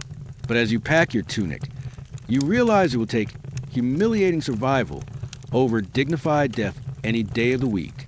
But your survival isn't just about Odo Acer's aesthetic preferences. It's about politics. This brings us to a point of academic friction that keeps political historians arguing in their seminar rooms. The legitimacy debate. Why did Odo Acer keep you alive? The pity theory, Malchus, is the romantic version. But the cynical theory suggests that Odo Acer kept you as an insurance policy. As long as you were alive and in his custody, no one else in the West could claim the throne. If a rival general popped up in Gaul and declared himself emperor, Odo Acer could theoretically trot you out and say, "Actually, I have the real emperor right here." You were a chess piece that he put back in the box instead of throwing away. The debate is, was Odo Acer a sentimental softy or a Machiavellian genius who hoarded potential puppet rulers? As you look at the guard stationed outside your door, guards who are there to keep people out, but also to keep you in, you suspect it's a little bit of both. The quiet struggle of this realization is weirdly depersonalizing. You aren't being spared because you are smart or kind or a good ruler. You are being spared because you are a decorative object. You are like a Ming vase that Odo Acer decided not to smash because it might look nice in the foyer. You finish packing your small trunk. You leave behind the heavy imperial robes. You pack your favorite childhood toys, a set of carved wooden soldiers. You look at the little wooden legionary in your hand. He has a painted shield and a stern expression. He looks more ready for war than you ever were. You realize that you played with these toys while your father played with real armies. Now, his armies are gone, and your toys are the only legion you have left. A servant enters the room. It's not one of the palace staff.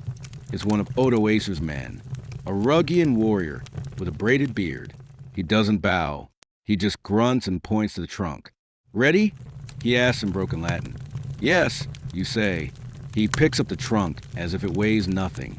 "Boss says you go tonight. Less crowds." You nod. It makes sense. Odo Acer doesn't want a scene. He doesn't want the people of Ravenna weeping over their fallen boy king. Nor does he want them throwing rotten vegetables at you. He wants you to vanish like a ghost. He wants the history books to simply say, "And then Romulus went away." You walk to the door, but you stop. You look back at the room. This was your bedroom. This was the center of the world. Now, it's just a room with an unmade bed. You see the mirror again. You catch one last glimpse of the last emperor. He looks scared.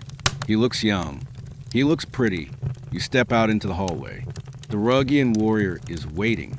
He looks at you, then at the empty room. He spits on the floor, seemingly unimpressed by the luxury. "Come," he says. "Wagon is waiting." You follow him. You are walking away from power, away from history, and away from death. You are walking toward obscurity. And as you walk, you touch your face one more time, feeling the smooth skin that saved your life. You promise yourself that you will grow a beard as soon as possible. You are done being the pretty boy on the throne. From now on, you just want to be the ugly guy who survived. You are standing in the palace treasury, a vaulted stone room that usually smells of cold metal and dust. Tonight, it smells of pine wood and desperation. Odo Acer's men are here, but they aren't looting. They aren't stuffing gold coins into their pockets or smashing display cases. Instead, they are methodically, almost reverently, packing the symbols of imperial power into wooden crates. And you, the former owner of these symbols, are helping them. This is the quiet struggle of the bureaucratic funeral. You aren't bearing a body. You are bearing a job title. You hold the scepter, a heavy rod of ivory topped with a golden eagle. It feels significant in your hand, balanced and authoritative. You hand it to a Ruggian soldier. He wraps it in a piece of rough linen and places it in a box filled with straw. Next, you pick up the diadem, the double row of pearls and precious stones that refuse to stay on your head. You look at it one last time. It glitters in the torchlight, promising power it never actually delivered. You drop it into the box. Clunk. Then comes the paludamentum, the purple imperial cloak. It is folded neatly. It looks like a flag of a country that no longer exists. Into the box it goes. This brings us to a mainstream history fact that is often misunderstood. The end of the empire. We tend to think that Odoacer abolished the Roman Empire. He didn't. He did something much more clever. He abolished the division of the empire by packing up these items, the regalia of the Western Emperor, and shipping them to Constantinople. He was making a specific legal argument. He was saying, we don't need a separate emperor in the West anymore. One emperor in the East is enough for everyone. He was effectively reunifying the empire under Zeno, but with the caveat that Odoacer, would run Italy as Zeno's manager. It was a hostile takeover, disguised as a corporate merger. You watch a scribe drafting the letter that will accompany these boxes. It is a masterpiece of passive-aggressive diplomacy. It doesn't say, I conquered Italy. It says in elegant Latin, something along the lines of, the majesty of the sole monarch is sufficient to pervade and protect both East and West. We, the Senate of Rome, have decided that we no longer require a separate emperor. We have chosen Odoacer as our protector. This leads us to an obscure, slightly bizarre fact of night, the regalia return shipment. This wasn't the first time imperial items were shipped around like Amazon packages, but it was certainly the most symbolic. We actually know what happened to these items. They arrived in Constantinople, where Emperor Zeno received them with a mixture of relief and annoyance. He now had the crown, but he also had the responsibility. But here's the weird part. Zeno didn't really want Italy back. It was expensive, broken, and full of barbarians. Getting the crown back was like getting the keys to a car that has already been totaled. Zeno put the diadem in his treasury and basically ghosted Odoacer for years. You pick up a pair of Campagi, the red imperial boots studded with gems. These are the shoes that Diocletian and Constantine wore. They are the shoes that symbolize absolute authority. You hand them to the packer. He looks at them, then at your own simple leather sandals. He grunts, seemingly unimpressed by the impractical footwear of tyrants. As the crates are nailed shut, you feel a strange lightness. It is the physical manifestation of your demotion. You are stripping yourself of the target on your back. With every item that goes into the box, you become less Augustus and more Romulus. You are shedding your skin. This brings us to a point of academic friction that keeps legal historians arguing in their courtrooms. The constitutionality debate. Was this legal? Technically. The Senate of Rome voted to send the regalia back. Odoacer didn't steal it. He was acting on the will of the Senate. Some historians argue that this makes Odoacer a legitimate constitutional ruler. A patrician acted within the framework of Roman law. Others argue that he had a sword to the Senate's throat. So the vote was meaningless. The debate is, was this a restoration of the unified empire, or was it a sham legal proceeding to cover up a military coup? As you watch the nails being driven into the wood, bang, bang, bang, it feels very final, regardless of legality. You are watching your own political obituary being crated up for export. The scribe finishes the letter. He offers it to you out of habit for a signature. Then he catches himself. He realizes you don't have the authority to sign it anymore. You aren't the emperor. You aren't even a senator. You are a non-person. He awkwardly rolls up the scroll and hands it to the captain. Ready to move, the captain says. The crates are lifted. The scepter, the diadem, the cloak, the boots. They are carried out of the treasury, destined for a ship that will take them through the Adriatic, past Greece, to the Golden Horn of Constantinople. They will sit in a vault there for centuries, gathering dust, until maybe, just maybe, some crusader steals them back in 1204. But for now, they are gone. You stand in the empty treasury. The shelves are bare. The quiet struggle of the packing is over. You have successfully abdicated. You have resigned. You have quit. You turn to leave, but the Rugian guard stops you. He hands you a small, heavy leather pouch. It isn't regalia. It isn't a symbol. It clinks with a distinct, reassuring sound of solid as coins. For the road, he says. Boss says you need pocket money. You take the pouch. It is heavy. You open it. Gold glitters inside. You realize that while you have given up the crown, you haven't been left destitute. Odo Acer has stripped you of power, but he has replaced it with something that, in the collapsing world of the 5th century, might be even more valuable: liquidity. You are no longer the Emperor of the West, but you are definitely the richest teenager in Italy. You are sitting in a small, cramped office within the palace complex, the kind of room where the real work of the empire happens. It smells of ink, sealing wax, and the dry, dusty scent of papyrus scrolls. Across the desk sits a man who is not a warrior, not a general, and not a bishop. He is a numerarius, an imperial accountant. He looks bored. He is shuffling through a stack of wax tablets, licking his thumb to turn the pages of a ledger. You are nervous. Usually, when a deposed ruler is called into a room with an official, it's to sign a confession or hear a death sentence. You grip your knees, waiting for the bad news. Finally, the accountant looks up, adjusting his spectacles, or rather, squinting, since spectacles won't be invented for another 800 years. Romulus, son of Orestes, he drones, reading from a list. Status, retired. Destination, Campania. Financial settlement. He pauses, squinting at the number as if it must be a typo. 6,000 solidi, annually. He pushes a heavy leather bag across the table toward you. It lands with a solid metallic thud that shakes the inkwell. You stare at it. You look at the accountant. You look back at the bag. 6,000, you stammer. 6,000, the accountant confirms, already looking at the next tablet. Payable in installments. This is the first 1,000. Don't spend it all on wine. This brings us to a mainstream history fact that puts this moment in perspective. The solidus. You have just been handed the most stable currency in the history of the Western world. Introduced by Emperor Constantine over a century ago, the solidus was a coin made of 4.5 grams of pure, 24-karat gold. It was a dollar of the Middle Ages, the standard by which all value was measured. While the silver coinage had been debased and inflation was rampant, the solidus remained rock solid. It was the only thing in the Roman Empire that hadn't collapsed. But the number is what staggers you. To understand how much 6,000 solidi is, you have to look at the economy of 476 AD. A regular Roman soldier, the kind of man who just stormed your palace, earns about 9 to 12 solidi a year. A skilled carpenter might make 15.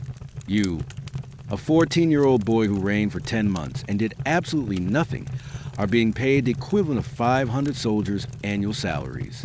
Every single year. This leads us to an obscure, slightly bizarre fact of the night: the golden parachute of antiquity. The term golden parachute is modern business slang for a large financial settlement given to an executive when they are fired. But Romulus Augustulus received a literal original. This wasn't just a pension, it was a bribe.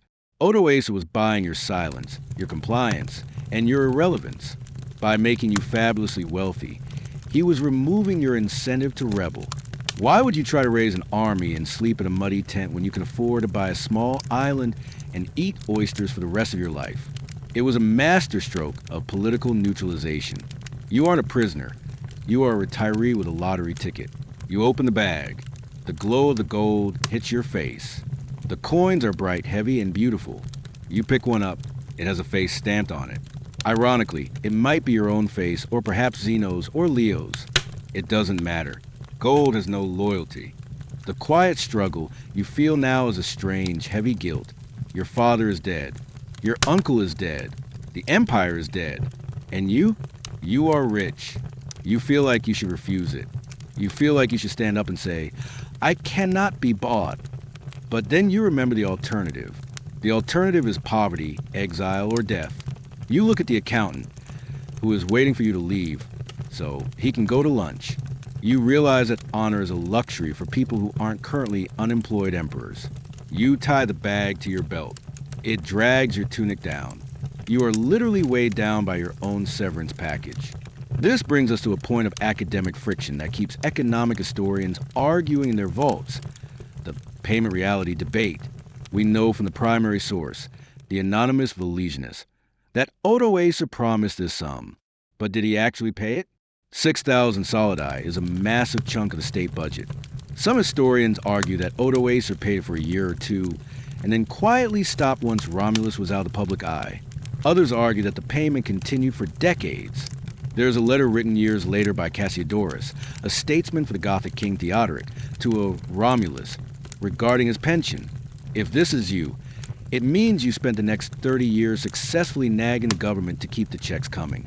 The debate is, was Odo Acer a man of his word, or was this just a headline grab to make the transition look smooth? As you heft the bag, you decide to treat this as a cash up front situation. You aren't banking on next year's installment. You walk out of the office, the gold clinking against your hip. You pass a guard, one of the men who sacked Pavia. He looks at you. You look at him. He earns 12 solidi a year. You have 1,000 in your pocket. You quickly look away. The economic disparity of the Roman state has never been clearer than it is right now in this hallway. You head back to your room to finish your packing. The trunk is full of clothes and toys. Now, you tuck the bag of gold deep inside, wrapping it in a wool tunic so it doesn't clink. You are transforming from a political figure into a private citizen of means. The psychological shift is profound. An hour ago, you were a survivor. Now you are a consumer. You start thinking about what 6,000 solidi can buy. A villa? A library? A boat? A fast horse? You realize that for the first time in your life, you have agency. Until now, you did what your father told you, then what Odo Acer told you. But money? Money is freedom. Money is the ability to say no. You look out the window at the city of Ravenna one last time. It still looks gloomy. It still smells like a swamp. But now, you don't have to live here. You can afford to leave. You can afford to go somewhere where the sun shines and the water is blue. You sit on your trunk, waiting for the wagon. You think about this severance package. It is a bizarre ending to tragedy. Usually, the hero dies or triumphs. You have done neither. You have simply cashed out. You are the CEO of a failed company walking away with a bonus. It feels wrong, but it also feels incredibly undeniably safe. The door opens. The Ruggian guard is back. Wagon is here, he grunts. Time to go. You stand up. You pat the hidden gold in your trunk. You take one last look at the empty throne room down the hall. You leave the ghost behind. You are Romulus, the rich kid from Ravenna, and you are going on a very expensive vacation. The quiet struggle of poverty is one you will never have to face again. Now, you just have to survive the road trip. You are sitting inside a wooden box that is moving at 4 miles per hour. It is a Karuka, a 4-wheel carriage with a heavy canvas cover stretched over hoop frames. It rocks back and forth with a rhythmic, creaking sway that is surprisingly soothing, like a boat on a calm sea. You have been in this box for weeks. You have left the damp, mosquito-infested swamps of Ravenna far behind. You have crossed the flat, fertile plains of Pavali, climbed the winding passes of the Apennine Mountains, and descended into the warm, golden light of the south. You are on the longest road trip of your life, and for the first time in memory, you aren't running away from an army. You are simply moving toward the sun.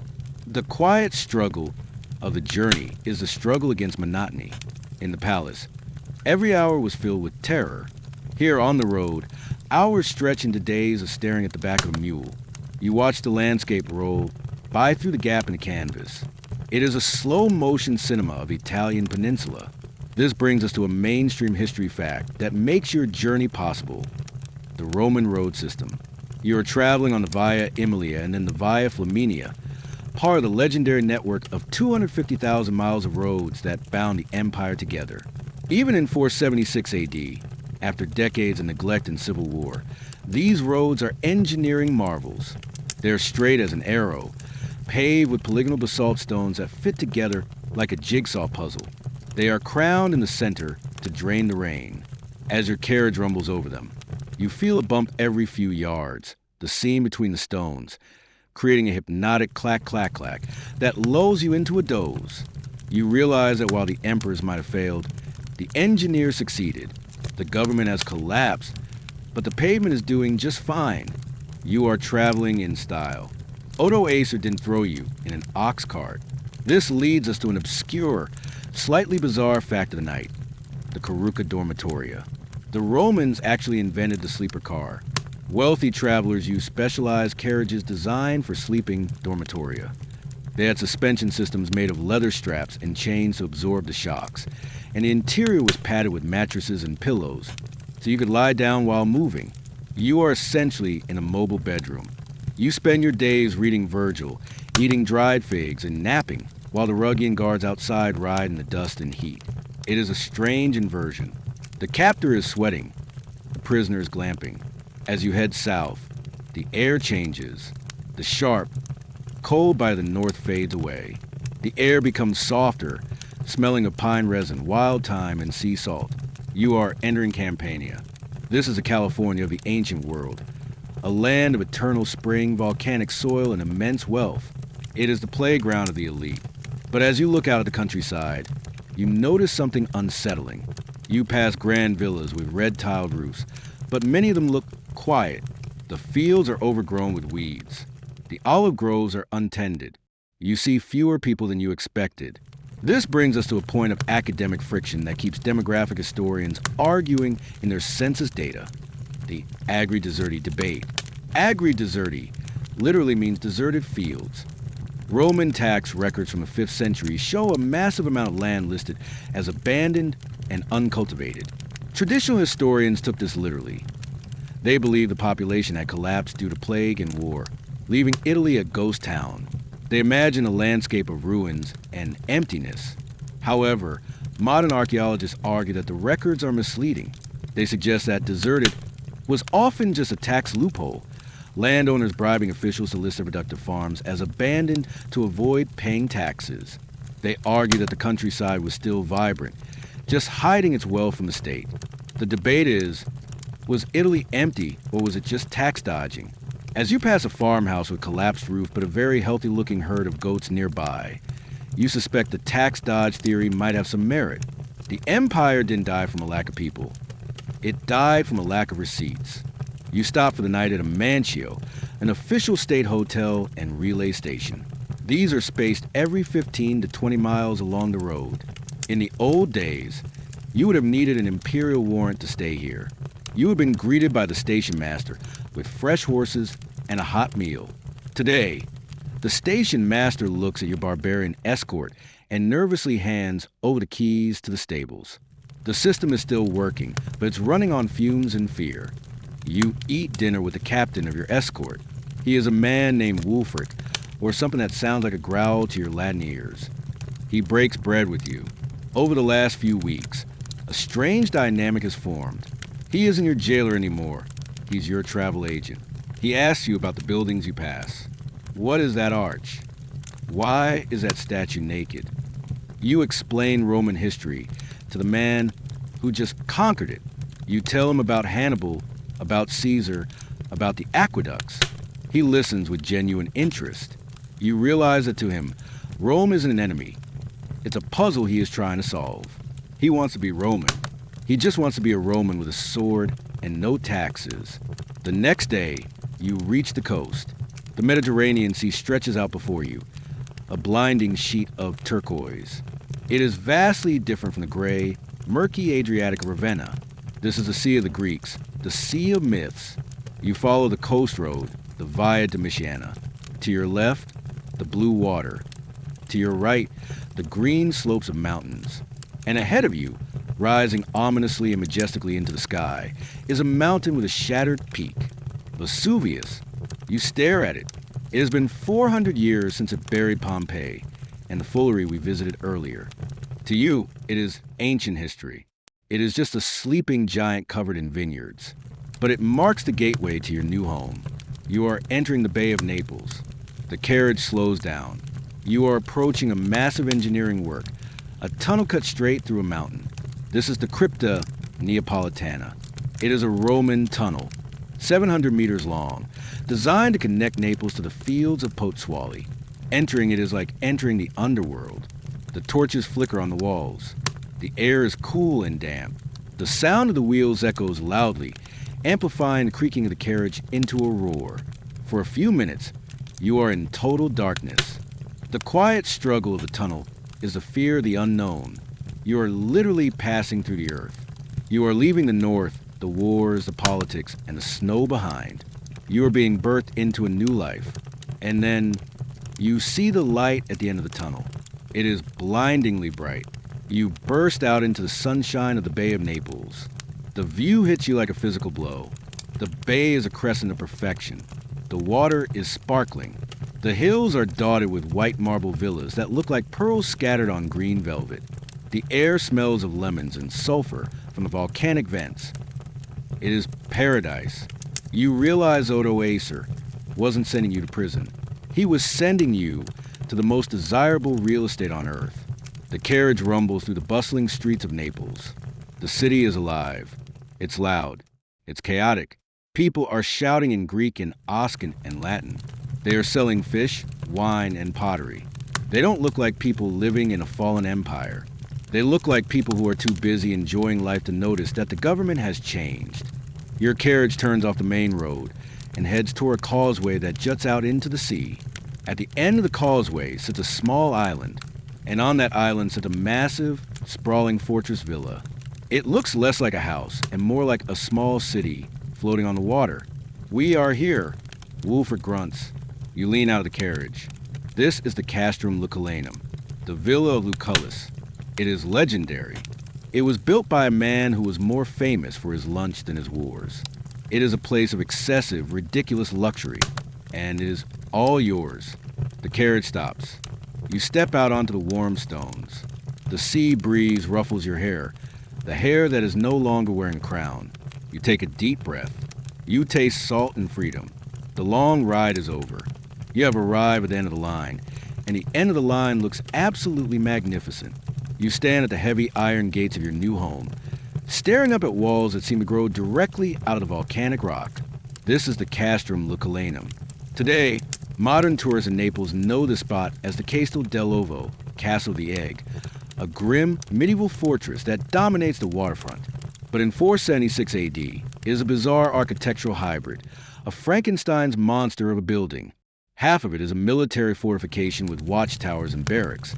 The other half is the crumbling, decadent remains of the most luxurious pleasure palace ever built.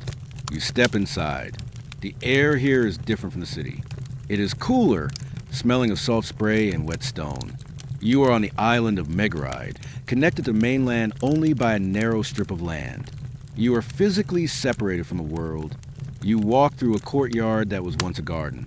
You see statues of nymphs that are missing their noses. You see a fountain that is dry, filled with wind-blown sand. It feels like walking through the skeleton of a giant beast. This brings us to a mainstream history fact that explains the ghostly grandeur of your retirement home. Lucius Licinius Lucullus. He was a Roman general from the 1st century BC, a contemporary of Pompey and Caesar. But unlike them, Lucullus knew when to quit. After being politically outmaneuvered, he retired to the spot and decided to dedicate the rest of his life to the serious business of eating. He spent a fortune so vast that the word Lucullan entered the dictionary as a synonym for lavish or gourmet. He was the man who introduced the cherry tree to Italy. He was a man who hosted dinners costing 200,000 sesterces. You're living in the house that gluttony built. You wander deeper into the complex. The sheer scale is disorienting. There are dining rooms built specifically for winter, facing the sun, and dining rooms for summer, facing the breeze. There are libraries. There are observation decks. But the most impressive feature is hidden underneath your feet. This leads us to an obscure, slightly bizarre fact of the night. The pet eels. Lucullus didn't just like eating fish. He was obsessed with farming them. He actually paid engineers to bore tunnels through the solid rock of the mountain to let fresh seawater flow into his private fish ponds, Piscini. This allowed him to keep exotic fish alive and happy right in his backyard. But it gets weirder. Lucullus and other rich Romans like Hortensius kept pet moray eels in these ponds. They named them. They cried when they died. There are stories of Romans putting gold earrings and jeweled necklaces on their favorite eels. You look down into the dark, stagnant water of the old fish ponds. You half expect to see a giant, ancient eel wearing a diamond necklace staring back at you. The decadent madness of the Republic feels very close here, but the villa has changed. The quiet struggle of your new home is a struggle to reconcile the luxury with prison. Over the centuries, the villa was fortified. The open porticos were bricked up to make defensive walls. The wine cellars were turned into barracks. It became a castrum, a fortress. It was used to house state prisoners. You realize that you are just the latest in a long line of political problems that have been swept under this particular rug. You find your quarters. They are in the old residential wing, overlooking the bay. The view is spectacular. You can see Vesuvius smoking gently in the distance. You can see the purple island of Capri, where Emperor Tiberius once lived, and through people off cliffs. You are surrounded by the ghosts of emperors past. The room is furnished with leftovers. A couch from the 2nd century. A table that looks like it came from a barracks.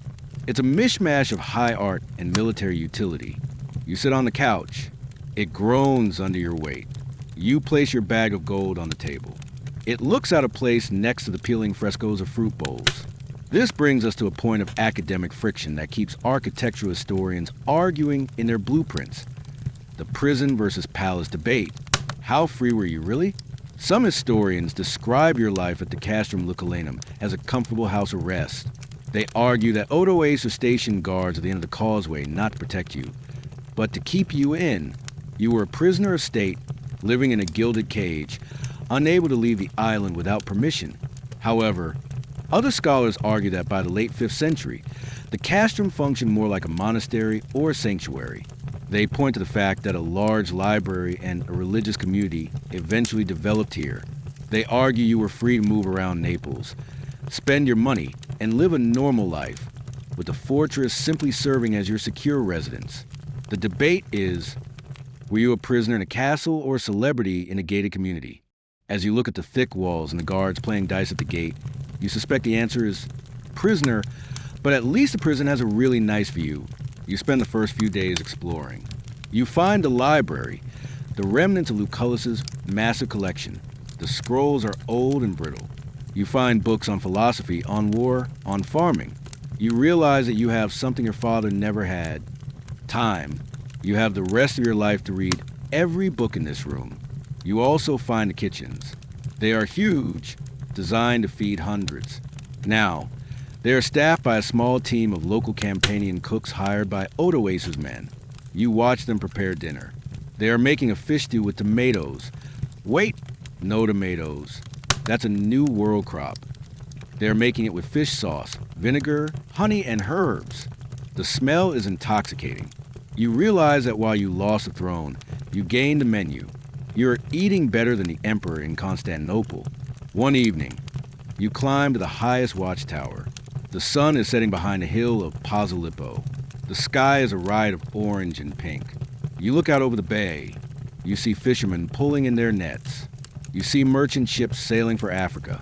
The world is going on without you. The quiet struggle of irrelevance hits you again. A month ago, you were the center of the world. Now, you are just a guy watching the sunset. But then, you take a deep breath of the cool sea air. You realize that your chest doesn't hurt. Your hands aren't shaking. You aren't listening for the sound of assassins in the hallway. The silence of the Castrum Lucullanum isn't ominous. It's peaceful. You look down at the water crashing against the rocks below. You remember the story of the siren Parthenope, who washed up on these shores and gave the city its ancient name. This is a place of endings, but also of new beginnings. You decide that you like this place. You like the ghosts of the Germans. You like the jeweled eels, even if they are a myth. You like the thick walls that keep the world out. You realize that your father spent his whole life trying to build a fortress of power, and it crumbled. You have been given a fortress of stone, and it will stand for another 1,000 years. You go back down to your room. You open one of the old scrolls. It is Epicurus. He who is not satisfied with little is satisfied with nothing. You smile. You have a little island. You have a little gold. You have a little pony. And for the first time, you think that might be enough. You blow out the lamp. The sound of the sea lulls you to sleep. You are the master of the Castle of the Egg, and you are going to sleep in tomorrow. You are standing in the center of the Bibliotheca, the grand library of the Villa Lucullus. The room is vast, high-ceilinged, and smells intensely of the past. It is a cocktail of scents.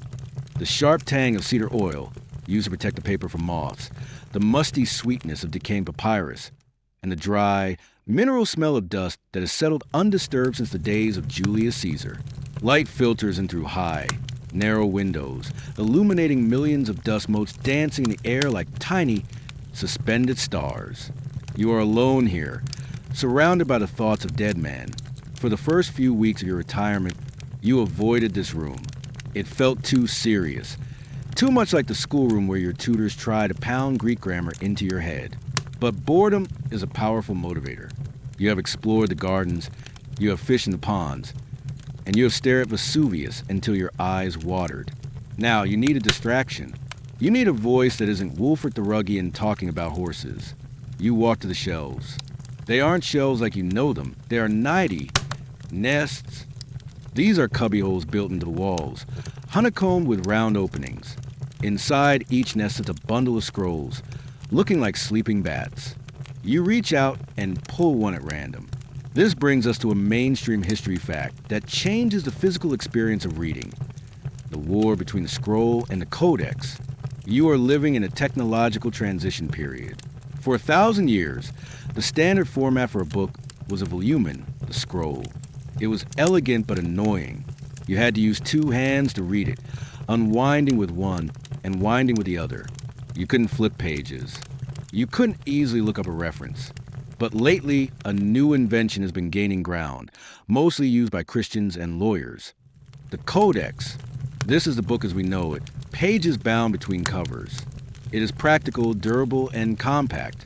But this library is old school. It is a stubborn monument to the scroll. Reading here is a physical activity. It involves stretching your arms, shifting your weight, and managing yards of fragile paper. You are wrestling with literature. You unroll the scroll. You look for the syllabus, the little leather tag hanging from the end that tells you the title. This one reads, Titus Livius, Ob Urbe Condita, from a founding of the city. You sigh, Livy, the history of Rome's glorious rise.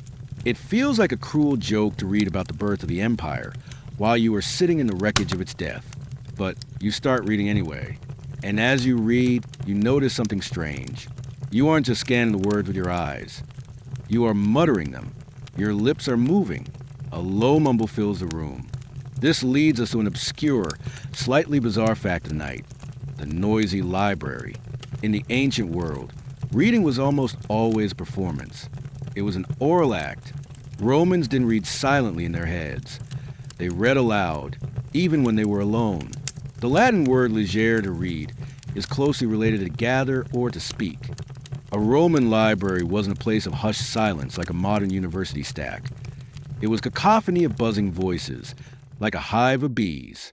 If this room were full of scholars, it would sound like a cocktail party. But now, it is just you, whispering the story of Romulus and Remus to the empty air. You are the only speaker left in the auditorium. You read Livy's account of the early Romans, stiff, moral, iron-willed men who lived in mud huts and conquered their neighbors. You compare them to the men you knew in Ravenna. You compare them to your father, the secretary of Attila. You compare them to yourself, the boy who likes naps and ponies. You feel a pang of shame. But then you switch scrolls. You pick up Sallust. Sallust is angry. He is writing hundreds of years ago, back in the Republic, yet he sounds exactly like the old men in the Senate today. He complains that Rome is finished. He complains that the youth are soft, the politicians are corrupt, and the luxury is destroying the moral fiber of the state. He writes that the end is nigh. You stop and blink. Sallust wrote this 500 years ago. This brings us to a point of academic friction that keeps literary historians arguing in their symposiums. The silent reading debate. For years, scholars believe that silent reading was virtually unknown in antiquity. They point to a famous passage in St. Augustine's Confessions, written roughly in your time, where he visits Bishop Ambrose of Milan and is shocked, literally flabbergasted, to see Ambrose reading without moving his lips or making a sound. Augustine describes as a bizarre superpower. However, modern scholars have pushed back. They argue that silent reading did exist, especially for letters or personal notes, but was considered antisocial in a library setting. The debate is, Was the Roman brain wired differently, connecting text directly to the vocal cords, or was reading aloud just a cultural habit to save the rhythm of the rhetoric? As you try to read a sentence silently in your head, you find it difficult. The words want to be spoken. They want to vibrate in the air. You decide that silent reading is for secrets, and history should be loud. But back to Sallust. As you read his ancient complaints about the end of Rome, you realize something profound. The Romans have always thought the empire was ending. Every generation believed they were the ones watching the sunset. Your grandfather thought it. Cicero thought it. Even Augustus probably worried about it. The decline isn't a recent event. It's a cultural tradition. This realization lifts a weight off your shoulders. You aren't the singular disaster that destroyed 1,200 years of history. You are just a guy holding the bag when the music finally stopped. The empire didn't die of a sudden heart attack. It died of old age, a condition it had been complaining about for centuries. You wander deeper into the stacks. You find a section dedicated to the owner of this villa, Lucullus. You find a scroll describing his menus. Thrushes fatten on figs, sow's udders in spicy sauce, flamingo's tongues. You read the recipes with a mix of hunger and disgust. This library sits on top of a monument to excess. You realize that the men who built the empire were just as flawed, just as weird, and just as human as the men who lost it. They liked weird food. They kept pet eels. They wrote bad poetry. The quiet struggle of the library shifts from boredom to connection. You are making friends with the dead. They don't judge you. Cicero doesn't know you lost the throne. Virgil doesn't know you surrendered to a Rugian. To them, you are just a reader. You are part of the conversation. You find a comfortable spot near the window. You pull over a cathedra, a curved chair with a backrest. Originally a woman's chair, but who cares? It's comfortable. You settle in. The sun warms your legs. The dust motes swirl around you.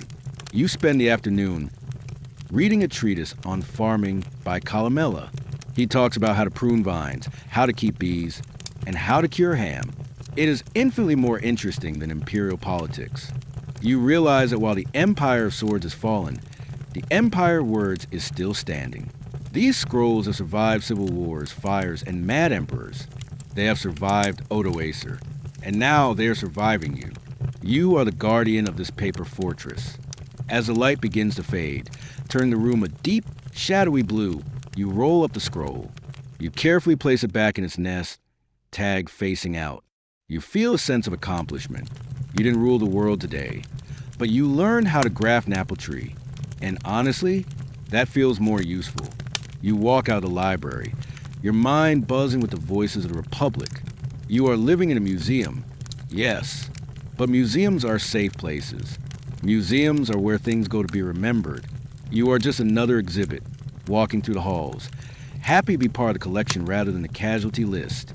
You are sitting on the edge of a stone pier that juts out into the Bay of Naples, your legs dangling over the turquoise water. In your hand, you hold a long, flexible reed, a harandu, with a horsehair line tied to the tip. On the end of that line, bobbing gently in the gentle swell, is a cork float. You are fishing.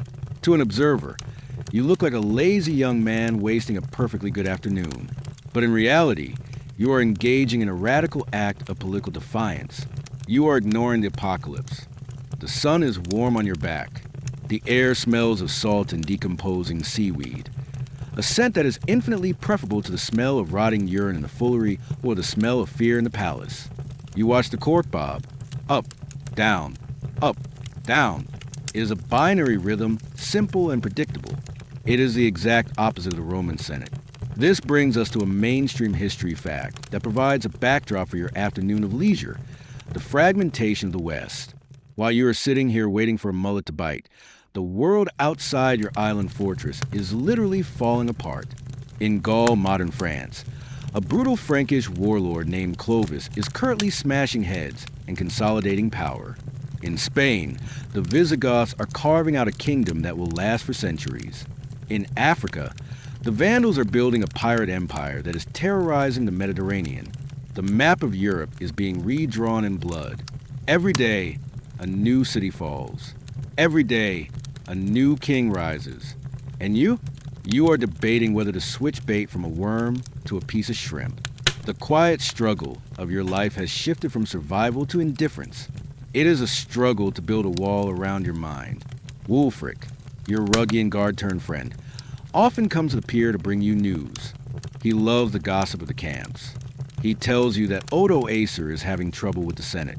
He tells you that Zeno in the East is facing a rebellion. He tells you that the rug is being pulled out from under the old order. Did you hear? Wulfric asks, leaning on his spear. The Rugians are restless in the north. They might march. You look at the cork. I think the Sea Bream are running today. You reply, you refuse to engage. You have realized that history is just a fancy word for other people's suffering, and you have had enough of it. You are practicing a form of militant stoicism.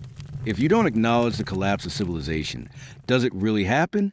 This leads us to an obscure, slightly bizarre fact of the night. The electric doctor of the sea. As you pull in your line to check the bait, you are careful. You are fishing in waters known for the torpedo nobiliana, the electric ray. The ancient Romans knew about electricity long before Benjamin Franklin. They knew that if you stepped on this flat, slimy fish, your leg would go numb. But being Romans, they didn't just avoid it, they turned it into medicine. Scribonius Largus, a court physician, prescribed standing on a live torpedo fish on a damp beach as a cure for gout and headaches.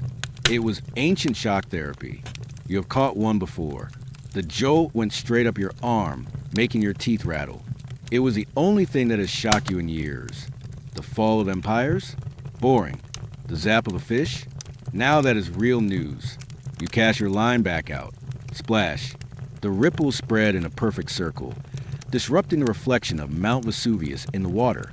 This brings us to a point of academic friction that keeps cultural historians arguing their faculty lounges. The continuity versus catastrophe debate.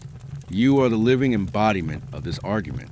For centuries, historians argued that the barbarian invasions destroyed Roman culture, that the libraries were burned, the baths smashed, and the lights went out.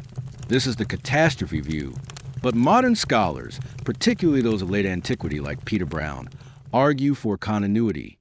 They look at you, sitting on your pier. You are still speaking Latin. You are still reading Virgil. You are still living in a Roman villa. The aqueducts are still running mostly. The argument is, did the barbarians destroy Rome, or did they just move in and try to be Roman? Odo Acer isn't trying to burn Italy. He's trying to run it. He's minting coins. He's repairing the Colosseum. From your perspective on the pier, the Dark Ages look surprisingly sunny. The catastrophe is happening in the history books, not in your lunchbox. You feel a tug on the line, a sharp, electric jerk, not a torpedo fish this time, just a hungry one. You pull up, the rod bends. The quiet struggle becomes physical. You fight the fish. It's a small battle, but it's your battle. It's honest. There are no betrayals here, no backroom deals. Just you, the string, and the fish. You haul it onto the stones. It's a murena, a moray eel. It twists and snaps, its teeth flashing. It is ugly, snake-like, and vicious. It reminds you of your father's old political rivals. You carefully unhook it. Lucullus would have put a necklace on it and called it Fluffy. You consider throwing it back. But then you remember the kitchen staff. Moray eel, roasted with bay leaves, is delicious. You toss it into your wicker basket. The predator has become the prey. As the afternoon wears on, the light changes. The bay turns a deep, bruised purple, the exact color of the imperial robes you packed away in the crate.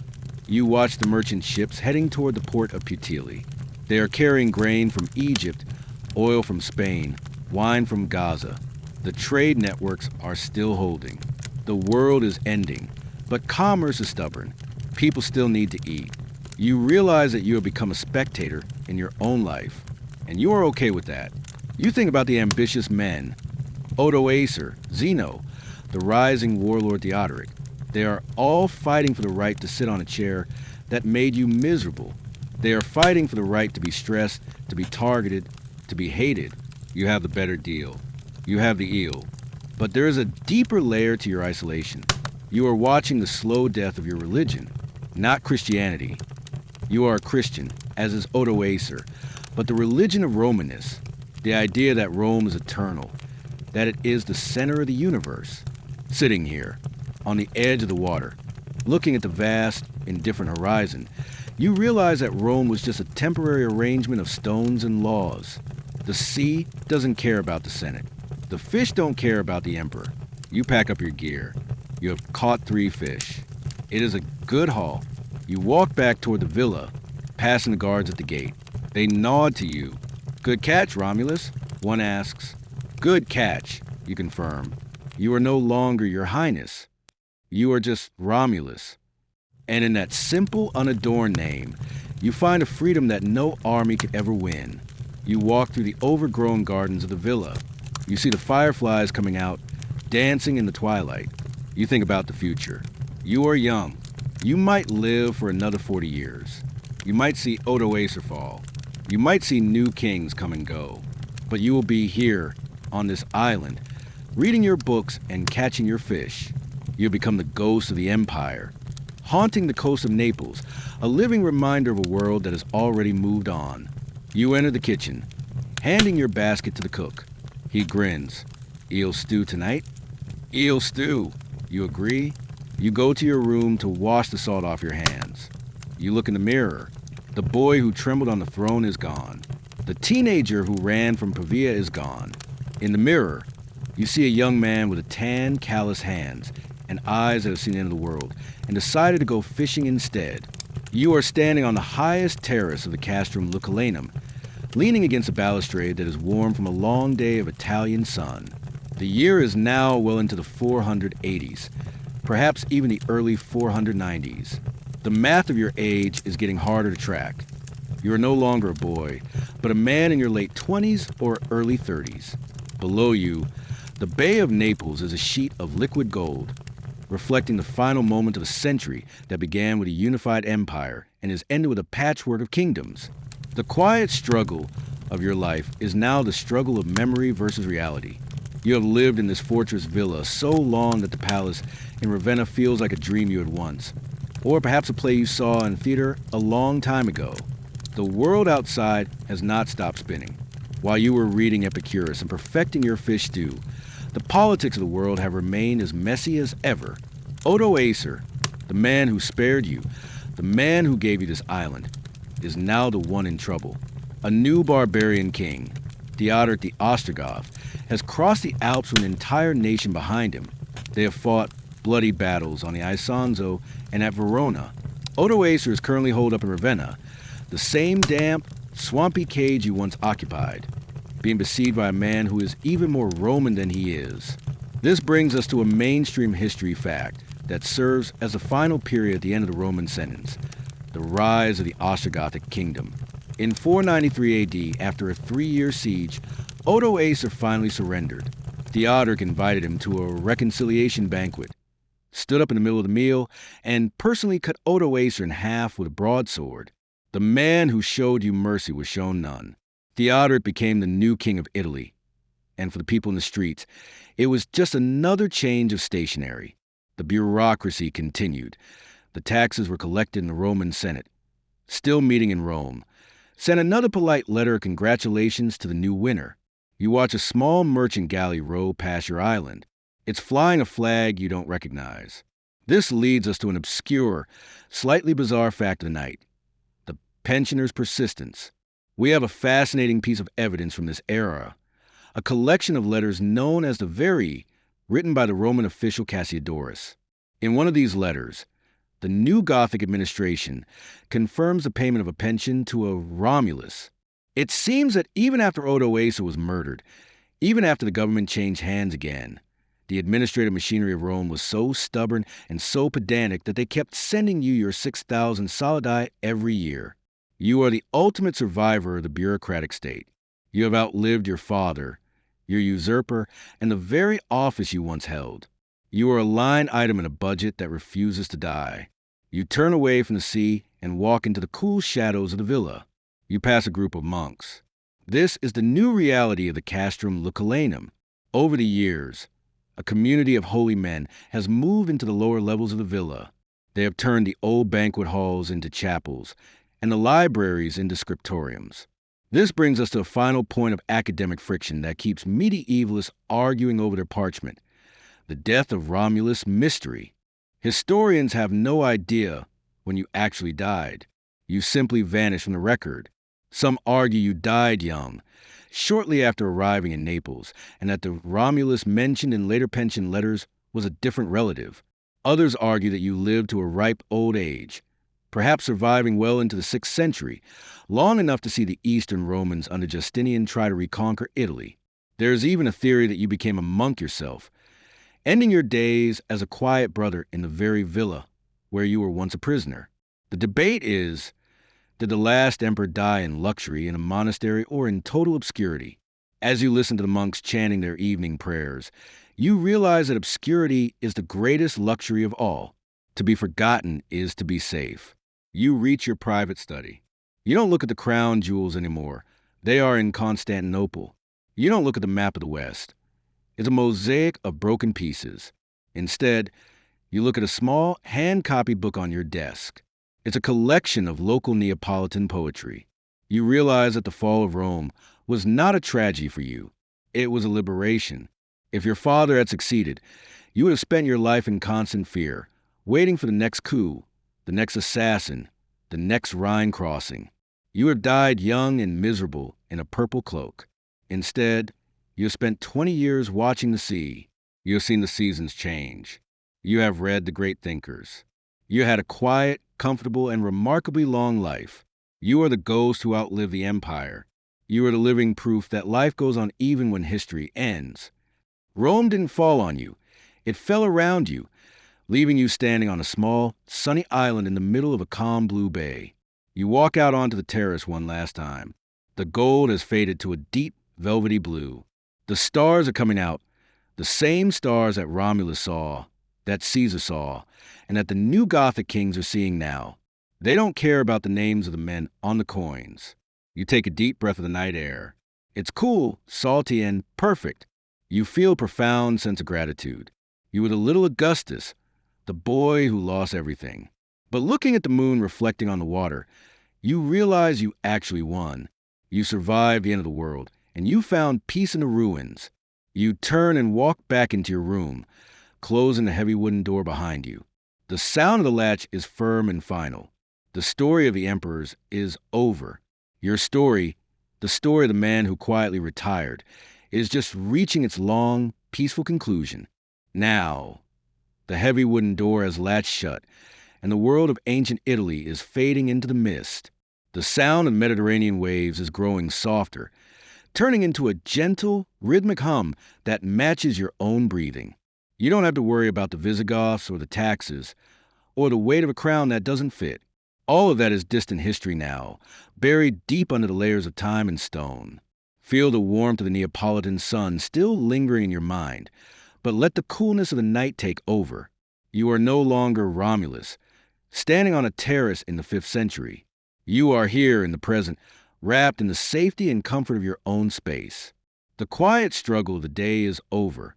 The long carriage ride through history has reached its final stop. Imagine the Castle dell'Ovo standing silent in the dark, its old stones resting after centuries of drama. The fish in the ponds are still, the library is dark, and the scrolls are all rolled up. The entire Roman world is tucking itself in, moving from the light of the sun into the quiet, eternal peace of the stars. You are safe. You are at rest. The empire has fallen. The kingdoms have risen. But you are here, drifting into a dreamless, perfect sleep.